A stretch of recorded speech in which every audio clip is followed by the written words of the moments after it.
Hi everyone, welcome back to my YouTube channel. Today I'm gonna show you how to change your default address on Amazon in just a few steps. Whether you have moved recently or just need to update your delivery details, I've got you covered. Let's get started.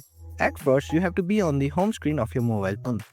Open your Amazon application and make sure you are already logged into your account. Then tap on the profile icon. Here in the profile interface, you have to tap on the account at the top right.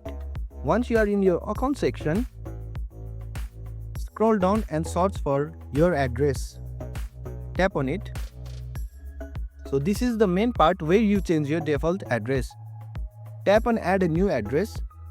In address bar, you have to update your new default address and you have to check on make this my default address. Then tap on add address.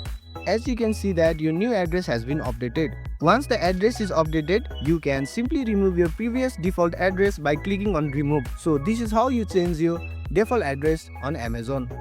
If you found this video helpful, don't forget to hit like and subscribe. Thanks again for watching and I will catch you in the next one.